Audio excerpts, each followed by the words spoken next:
welcome to our Weather Disruption and Effects on Agriculture webinar.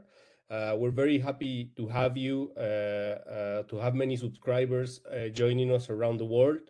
We know that this is a very important subject around agriculture, the weather challenges that we have faced in the last years. We will try to address some of them, and we'll try to give you some insights for you to and hopefully can be useful to you and to your organizations. So okay, so before we start, let me tell you a little bit about Tridge. We are a leading global sourcing and market intelligence platform. Our intelligence and data solutions go beyond different services.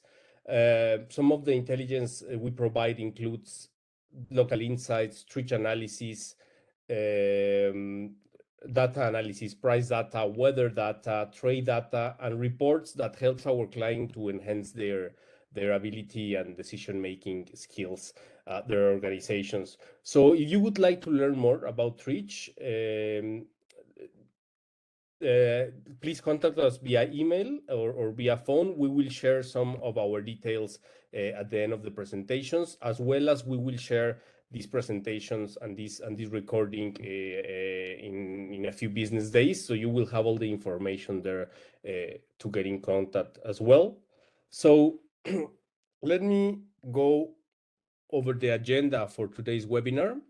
So we will be mainly talking, dividing the webinar in three main different sections. We have first the weather. We will go through the weather effects in agriculture, the major and the main weather effects in agriculture. Then we will review the global weather trends as well that has been going on. And then we will provide an agriculture outlook as well. Finally, we will go to a panel discussion sessions with two of our panelists that I will introduce you in just a moment. And then hopefully we'll have some times also for some Q&A questions that you might have. Please provide any questions or suggestions during the webinar in the chat channel, in the chat filter there that you have. Okay, so let me introduce myself. I'm Juan Carlos Cortez. I will be your host today, as I've mentioned. I'm a global market analyst. I normally see the vegetables and fruit markets for Tridge, among few other things. I'm very happy to be hosting this webinar today. The presenter today and the person that will give you we'll go from the three first stages of the webinar, and we'll explain you and he prepared a presentation, insightful presentation for you today. It's Rene Salinas. He is our global market analyst based in Mexico.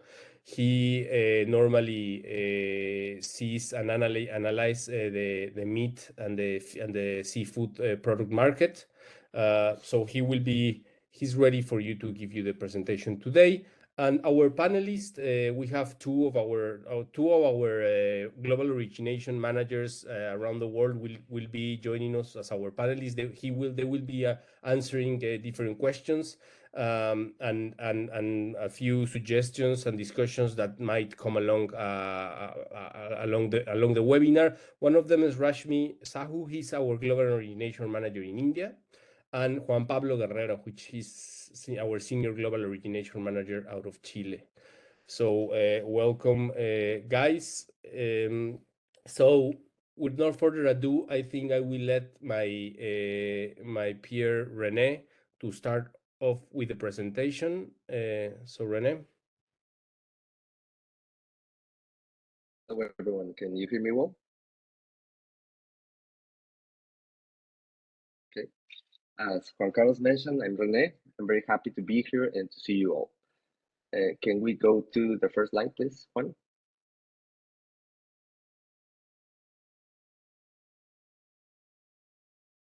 Okay, I'm going to start speaking about how weather affects agriculture.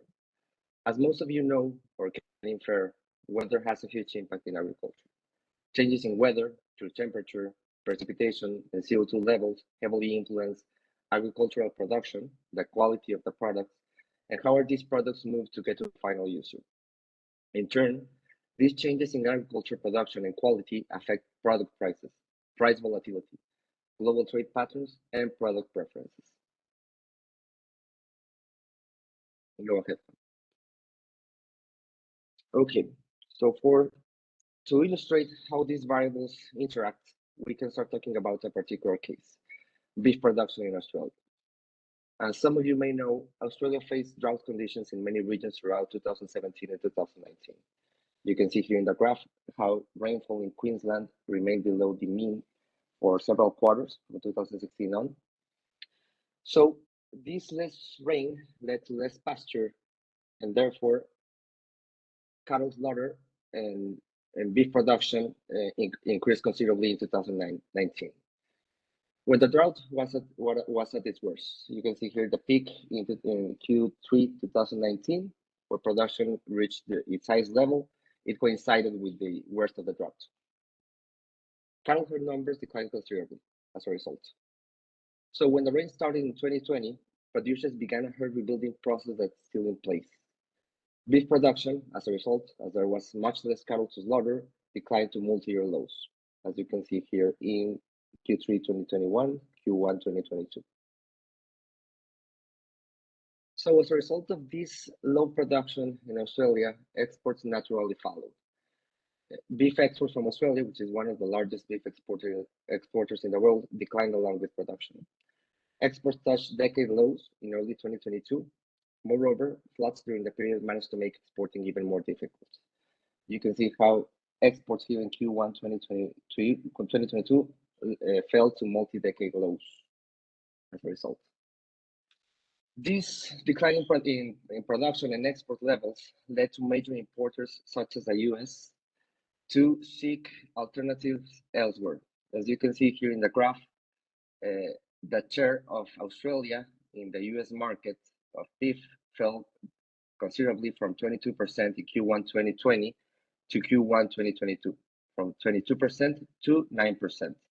And there were other winners, such as Brazil, which increased its share in the US market from 3% in Q1 2020 to 23% in Q1 2022.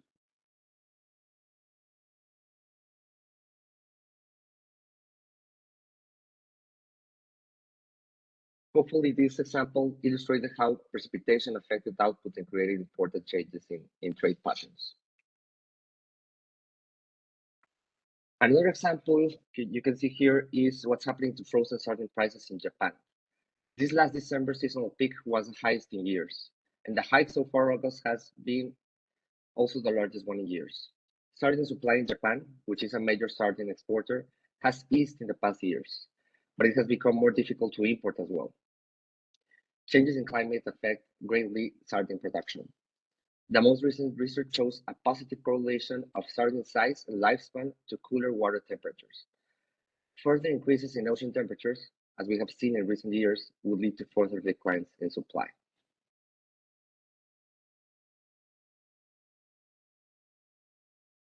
Go ahead, please. Okay. Of course, there's a great number of examples where weather affects agriculture output and prices, many of which you can find here at Tridge. Just this July, our analysts reported on the decreased output of blueberries in California and damaged persimmon crops in Spain given frosts earlier in the year. Meanwhile, there were many affected crops in Australia given heavy rains.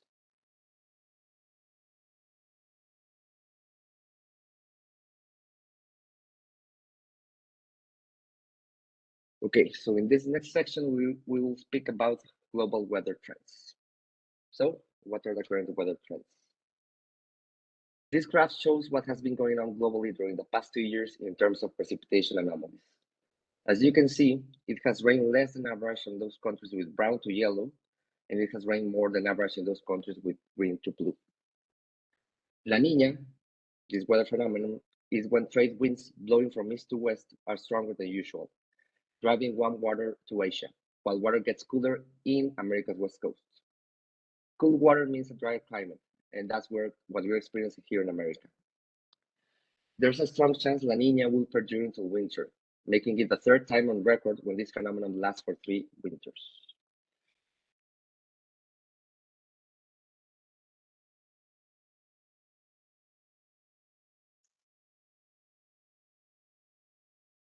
This dryness can be easily seen in the west and south of the US. Several crops from grapefruit, rice, and cotton have already been negatively affected. Some areas of the Corn Belt have been affected by the drought as well. Tridge representatives in the US have reported that some almond producers in California are deciding to abandon their crops due to the high cost derived by the drought, such as scarce and expensive water.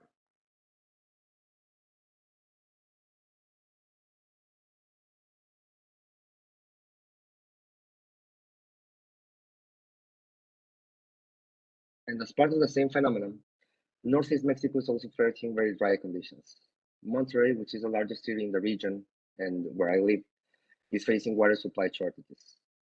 This is the first time that has happened in 30 years. Livestock herd forecasts have been recently slashed. However, other parts of Mexico have been recently experiencing heavy rains. You can see here in the west and in the northwest of Mexico, due to the North American monsoon, which has benefited several crops, including corn.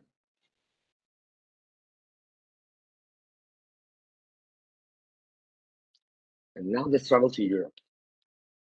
Most of Europe is facing very dry and hot conditions as well. July in Spain was the warmest on record. Several products such as Spanish maize have seen price hikes as a result. Sunflower yield in Andalusia, which is southern Spain and the biggest agri production region in Spain, has been recently forecasted lower, sunflower yield. Olive and avocado harvests have also been affected as dry trees are being removed. In France, which experienced the second warmest July on record, there were reports of a stoppage in production of some cheeses. Milk prices are currently rising as well as a result. In the UK, there are talk of shortages of several vegetables such as broccoli. And in contrast, there are some areas which have seen much favorable weather, such as Turkey, which recently reported an increase in output of cherries.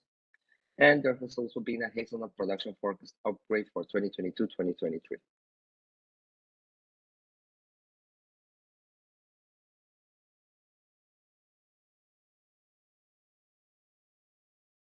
Meanwhile, South and Southeast Asia are facing very different, much wetter conditions, as you can see here, which are benefiting seasonal crops. In India, however, as you can see, there are some dry patches in the north. Monsoon rains have been unequal, which pose a risk to rice production. Heavy rainfall, which is atypical in the harvest season, has also reported affected rice. In Vietnam, which has also been facing heavy rains, shrimp production is also facing several threats due to these weather anomalies. Prices are currently being pressured upward as a result, as erratic weather makes fishing and harvesting a lot more difficult. Meanwhile, there are parts in Central and East Asia which are facing very dry conditions. The Yangtze River in China is at its lowest levels for this time of the year on record.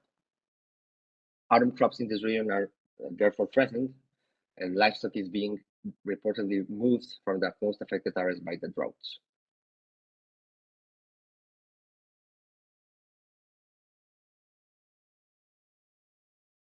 In Africa, there's some drought conditions in the west and the center, but more favorable weather in the south. According to our local representatives, drought in Uganda has affected the size of coffee beans and the coffee yield of the first harvest of 2022. In contrast, favorable weather in South Africa has led to output forecast upgrades for citrus products.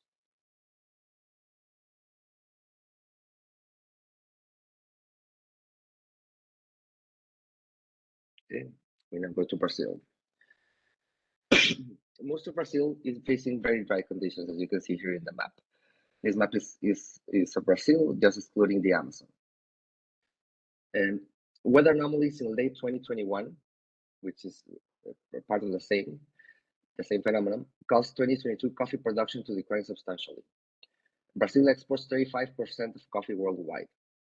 So this decline in supply led to substantial price increases through most of 2021 and early 2022, as you can see here in the graph below. And while production in 2022 is expected to recover from 2021 levels, it will still be substantially lower than in 2020, which will lend further support to prices. Meanwhile, the dry conditions in Brazil are also leading cattle slaughter to accelerate.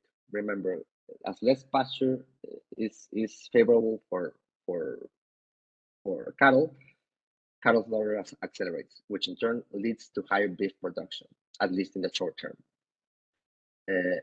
As well, current dry conditions have been beneficial for corn and cotton harvesting. And although it's not shown here, some areas of Argentina, which is very near Brazil, are also facing very dry conditions. Cattle slaughter has been recently reported increasing in Las Pampas region, which in turn has led to further output growth. And this in turn causes downward pressure for prices. Actually, July 2022 was the first month without a beef price hike in the last 8 months due to this growth in production. Bad weather has also caused a 12% year-over-year decline in Argentinian shrimp harvest so far this year.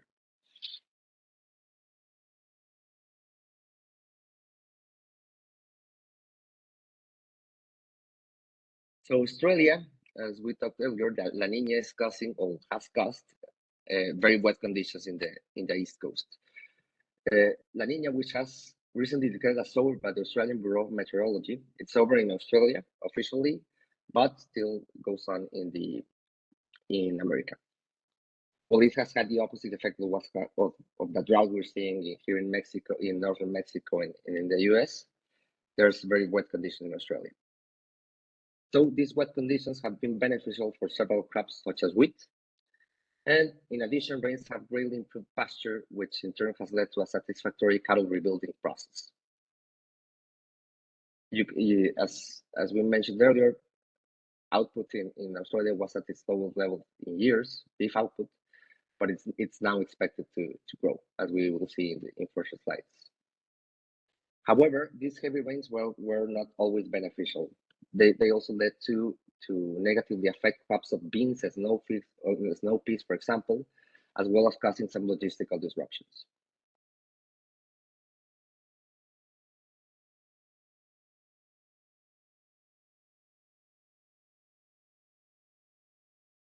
So in this section, we're going to look at the agriculture outlook. So what's the outlook for weather and agricultural production? Well, let's go in parts. In North America, drought is expected to persist in Texas, the Central Plains, and the West. Drought development is expected in the Midwest. Meanwhile, the rains from the North American monsoon are expected to alleviate some of the dry conditions in the Rockies area. Drought persistence has caused recent forecast downgrades for rice, cotton, and oilseed production.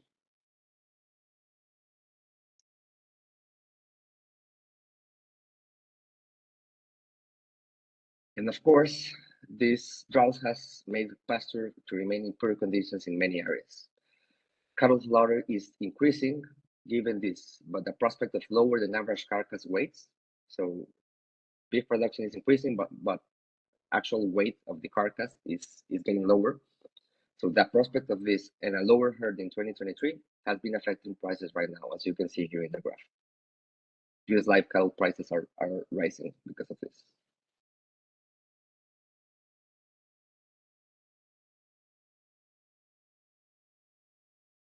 Now we go again to Europe, which will continue facing very dry conditions in the next 2 months.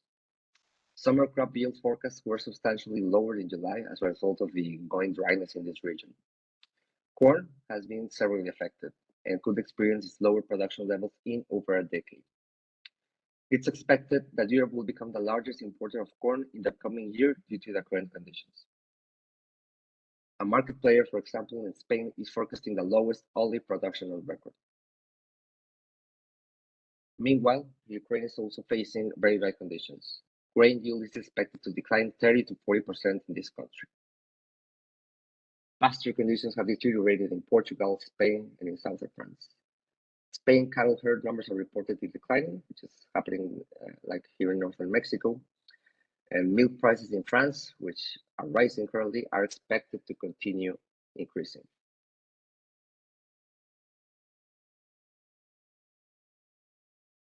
Meanwhile, favorable conditions in other regions have led to forecast upgrades. Russia could reach a record grain production in 2022.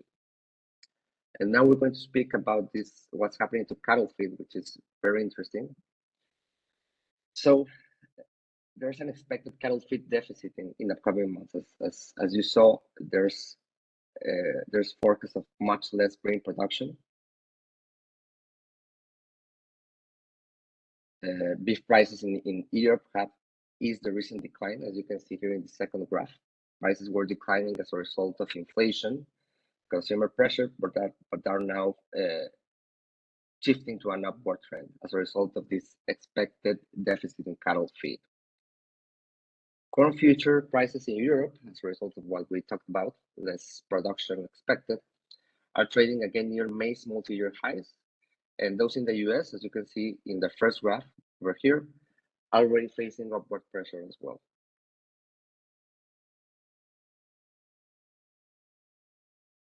So all in all, production is expected to decline. Grain production is expected to decline by roughly 2% year over year.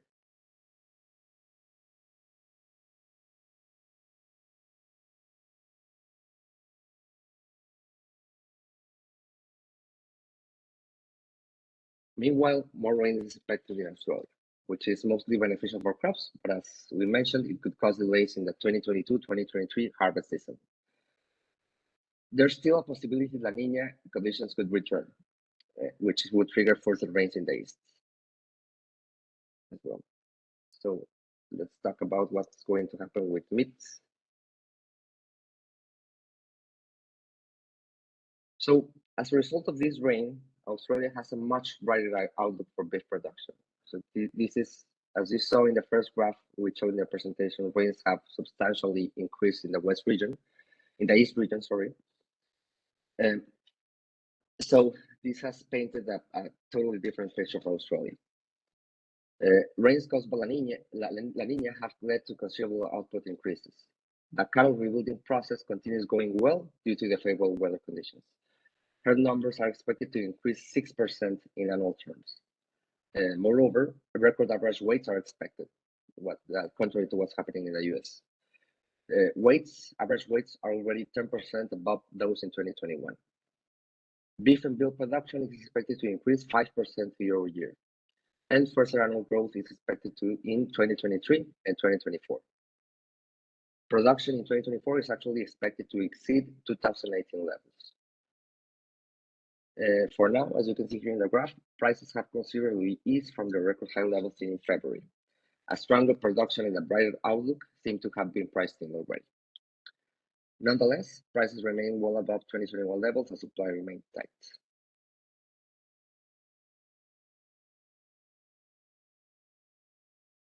This is it for me. Hope this was illustrating, and we can go ahead with our panel discussion. Okay, Rene. Thank you very much for the presentation.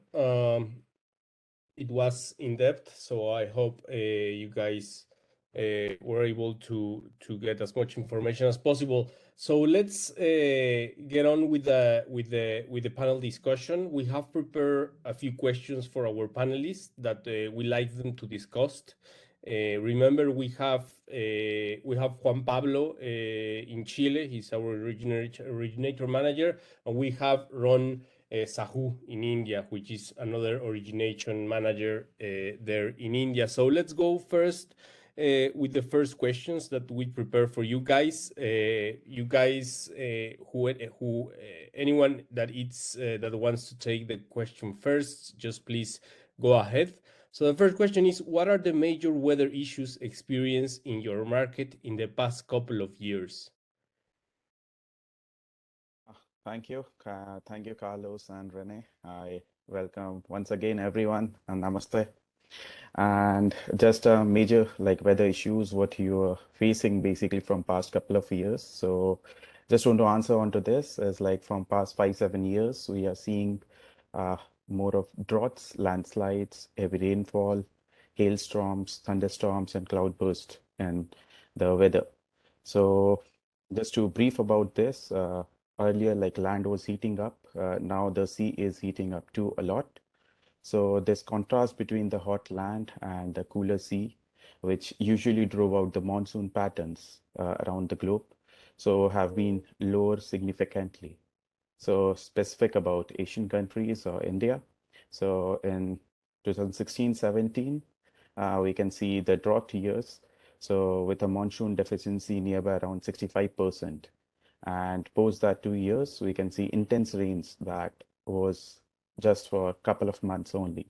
So while this drought-like patterns prevailed the rest of the year as well. So these extreme rainfall shock the farm revenue of the output of the farmer. And while this extreme temperature shocks destroy the entire crop. So according to the government of India, one survey was done and the climate change, which reduced the farm income by around 15 to 18% on an average. And that leads out to unirrigated areas that is nearby 20 to 25%. So as a conclusion, I can say the frequency of occurrences of droughts and floods is increasing. That is affecting farmers very badly nowadays. Thank you. Thanks, Ron. Can you hear me, Juan Carlos? From our side in Chile, of course, the main effect that we have seen in the last years is the drought that we are facing, especially coming from the north to the south of the country, which is every year moving southern and southern to the different growing areas that we have in Chile. And also, we are facing every year weather events that affect times of the year that we are used to not have them. Example, during the spring, in September of October, when we are all the fruit is being all the trees are in flowering and set stage in order to have a good crop for the summer production. We are having every year a risk of late rains or frost that will be affecting the production. In the same line, and also affected during La Nina, we also risk to have summer rains concentrated in short period of time, but intense volume that could affect the entire production of certain area.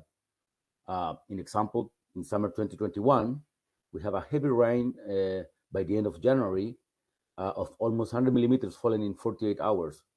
That was affecting two main regions of the table grapes areas, and where they were just kicking off. And at the very end, that almost 80% of the total production of that area couldn't be harvested, and that created heavy losses for the growers. The same thing is happening with the frost out of the regular time. That is decreasing the final product that we will have available, and of course creating losses in the different growers at the different areas.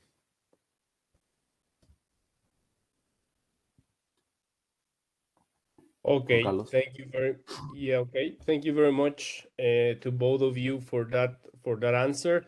Let's go to the second question. So the second question is, what are potential ways to protect crops and farms from weather anomalies? So Juan Pablo, if you want to go first. Okay, well, depending on the weather issue that we want to get protected and the species that we are talking, we have different technologies to be used. For rains, we usually use plastic tunnels, mostly used for berries or small size crops. And for bigger productions or fruit like table grapes, cherries, or stone fruits, we use removable plastic roofs to protect against rains, and also in some way to protect against light frost during spring. If we move to winter crops, when we have the heavy frost, we mostly use windmills and heaters that will help us to move cold air up and warm up between 1 to 3 Celsius the fruit of the area that is affected. And also we can use water spring in order to protect the crop with an ice cover. But the main issue here is the water availability. So it's not very used to do that. Another weather effect that we usually get affected here is the hail. And hail is the mainly way to protect that is using net covering along the entire crop.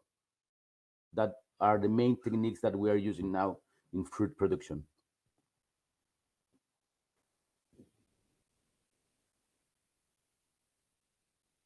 Okay, thank you very much, Juan Pablo. Ron?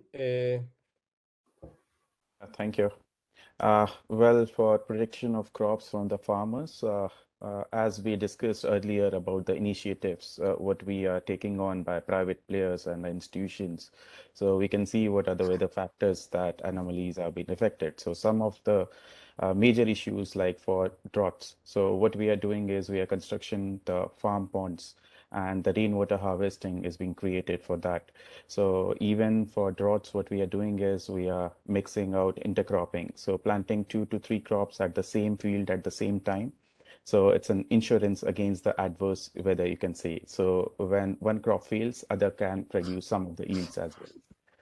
And talking about floods, so deep drains are being built along the lower edge of the field.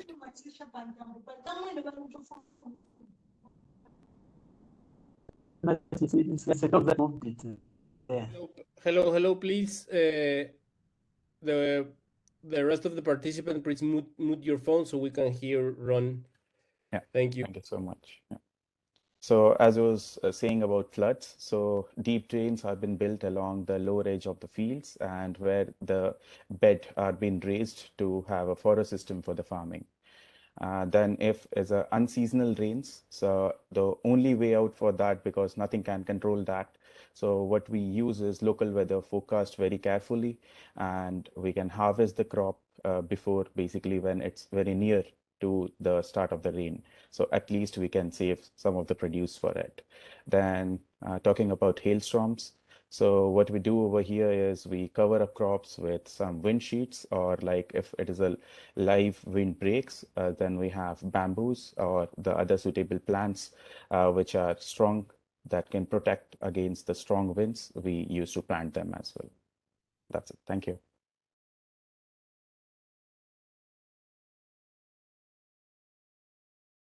Okay, thank you very much. It's very interesting to see the difference on how two different countries and different regions approach their weather issues in a very different way. Let's go through a third and to yeah, that was the third question. Okay, to the third question. So, how can producers maintain sustainability for production amid weather disruptions? Ron, if you wanna go first. Sure. Well, to address this particular question, the answer is quality improvement. So quality improvement in agri-food supply chain, like attributes related to the product, the food quality, its freshness, then its safety, hygiene. So these are the important factors which basically agri-food production selection is being made. And talking about due to weather disruption, what nowadays people are doing is the food alternatives. So finding food alternatives is a better way to improve the supply chain, and even that will lower the inflation and balancing the entire protein intake as well. Talking about the second thing, like disaster risk management is being taken. So based on the historic data and the priority assessment of all of the data, a particular food is being linked to that particular customer. And to improve that, we use cold chain, then cold storages, and all of these things being taken on to have this disaster risk management. In India, I'll be talking specifically about SMEs, that is small, medium enterprises. So this is an initiative taken by Government of India in agri-food industry. So they are reaching out to small farmers to grow, and we sell that particular produce in market commodity centers that we call as APMC. So this is how, in fact, like wherever we have weather disruptions, and with that also, we are able to produce and we'll be able to sustain through this particular ways. Thank you.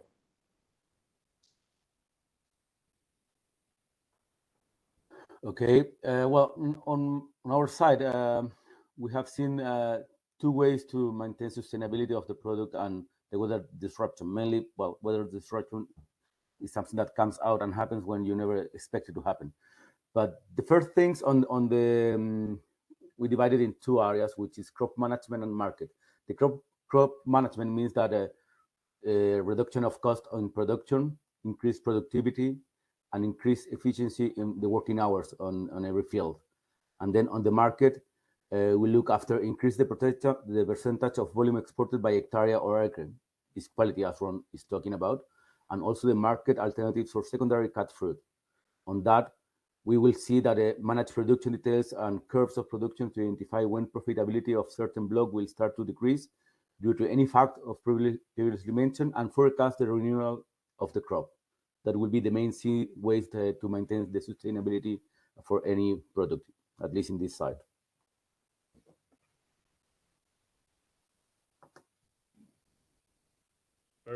Perfect. Thank you very much. And then we go to our fourth and last question from the panel discussion.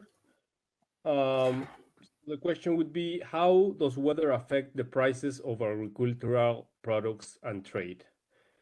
Juan Pablo, if you wanna first take it. Okay.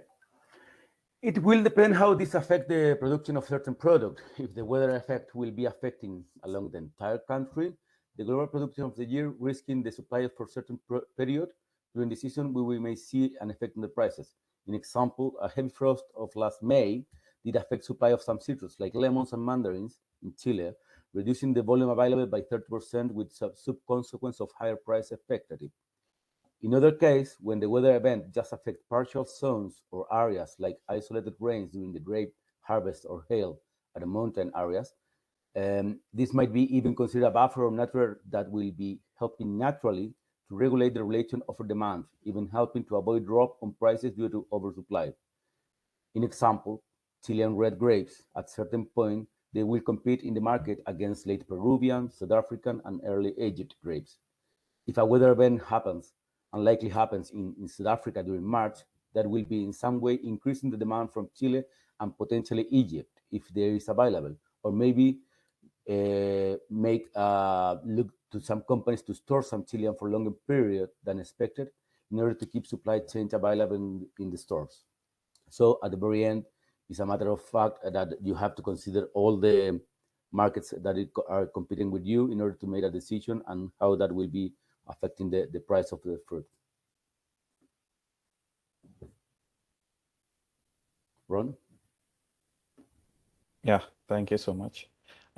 Well, in my point of view, you can say like agriculture price transmission is entirely linked with weather variables, what we see out in temperature, precipitation, and availability of the irrigation water throughout. So through this, you can see the entire globe of the exchange rate, the market structure, even the net food trading position of that particular country is unbalanced and due to reducing commodity stocks of the particular product. So this, due to this weather shocks, so effect of crop prices are impact and the supply chain is being disrupted.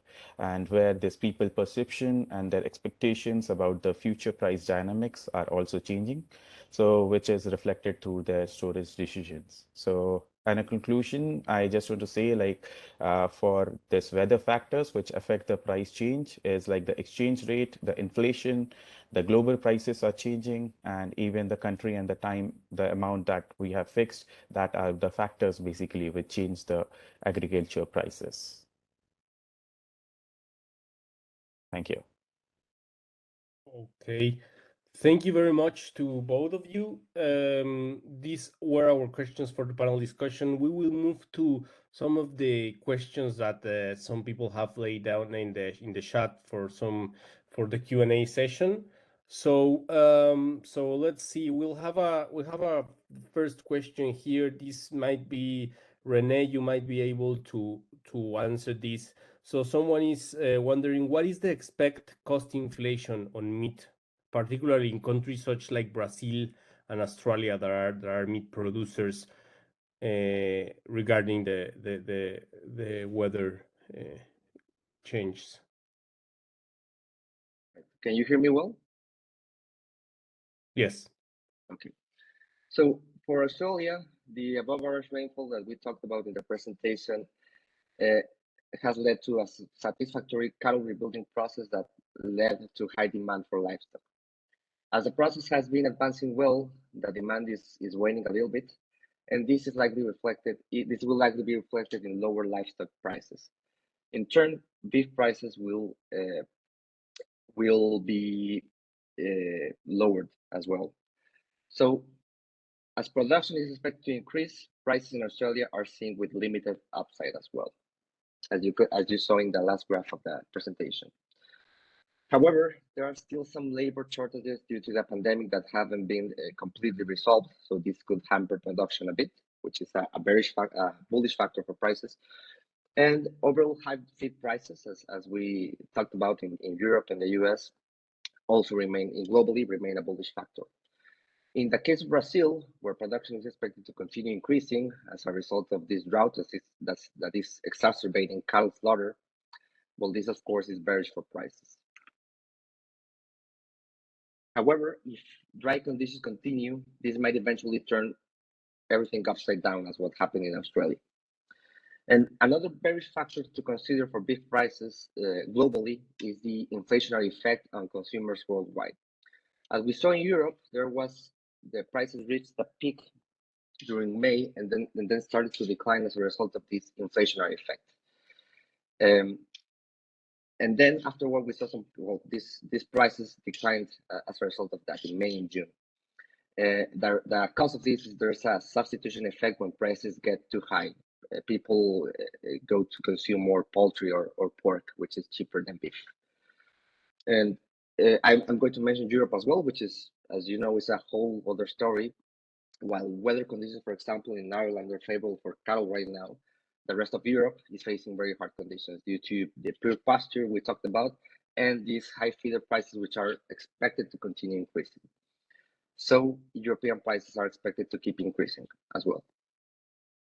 Thank you.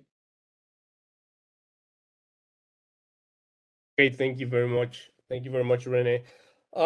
We have a second question here from one of our participants. We will try to reply to that, and maybe Juan Pablo can actually help me on the Chilean and the South American part of this question. So the question is, how does the current weather in Mexico will affect the avocado and berries in Mexico? So in the case in Mexico, I mean, these are two very different products in the sense of the production of and the weather need for both of them.